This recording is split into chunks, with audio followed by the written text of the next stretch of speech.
A bold new chapter in logistics and maritime tech is being written from the San Francisco Bay, where Poseidon Aerospace is crafting autonomous cargo-carrying vehicles designed to glide just above the ocean's surface. Established in early 2023 by innovators David Zagainov, Parker Tenney, and Isaac Baumstark, the young firm has already rolled out its first production-ready sea-skimming vehicle, the Seagull, with a larger model named the Heron in the pipeline. These cutting-edge machines operate within a narrow flight corridor above water known as ground effect, an aerodynamic phenomenon that enhances lift and cuts down drag when a wing flies close to a surface.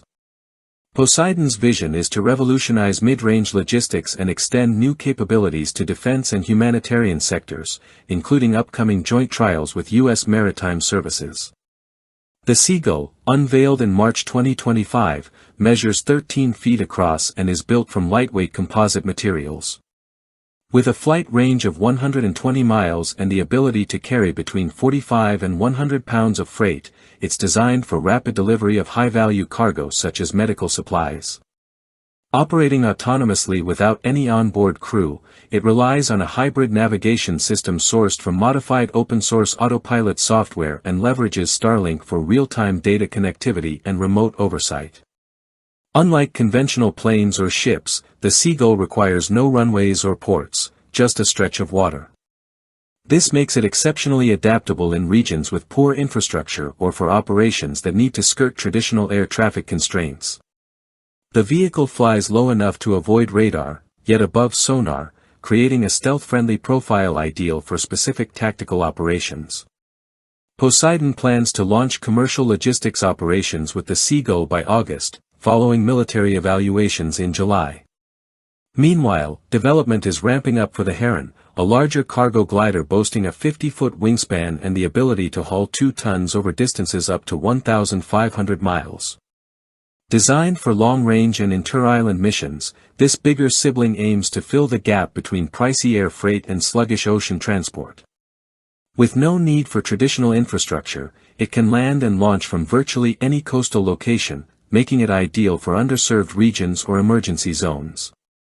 Poseidon claims the cost advantage is compelling. Internal analyses suggest their craft can deliver cargo for as little as $2 per kilogram in island chains like Hawaii or the Caribbean, significantly undercutting current airfreight prices. These economic efficiencies, paired with their operational flexibility, make the platforms viable for both commercial deployment and military integration. The company's roots are deeply entrepreneurial. The first prototypes emerged from a makeshift lab in San Francisco's Dogpatch district, an area once known for shipbuilding. With little more than second-hand tools and recycled office furniture, the team tested early designs in local ponds and urban waterways. One notable trial involved a co-founder retrieving a prototype by wading through a duck pond at night, underscoring their hands-on approach and determination. Early field tests were often low-tech and unpredictable. In one instance, a community effort was needed to recover a 6-foot prototype that veered off course. These initial stumbles fed directly into Poseidon's iterative design philosophy, which quickly attracted investor interest. A $1.4 million pre-seed round led by Starship Ventures and Draper Startup House enabled the company to expand and formalize operations. What makes Poseidon's designs especially notable is their connection to a lineage of Cold War-era innovation. Their vehicles draw inspiration from Soviet ekranoplans, ground-effect crafts like the colossal KM, often nicknamed the Caspian Sea Monster. This mammoth Soviet project of the 1960s blurred the line between ship and aircraft, flying mere meters above the water at high speed while remaining under most radar detection thresholds. Though the KM ultimately crashed and was never recovered, its legacy endures. Poseidon's engineers have revived its aerodynamic insights and applied them to modern logistics. Unlike hovercraft that float on pressurized air, these ground-effect vehicles use forward motion to stay aloft, allowing for greater fuel efficiency and higher speeds than maritime vessels. However, like their predecessors, Poseidon's vehicles must contend with challenges, such as limited maneuverability, weather sensitivity, and regulatory ambiguity. Yet their unique classification as Coast Guard-regulated vessels instead of FAA aircraft gives the company a strategic head start, allowing faster deployment and fewer bureaucratic bottlenecks.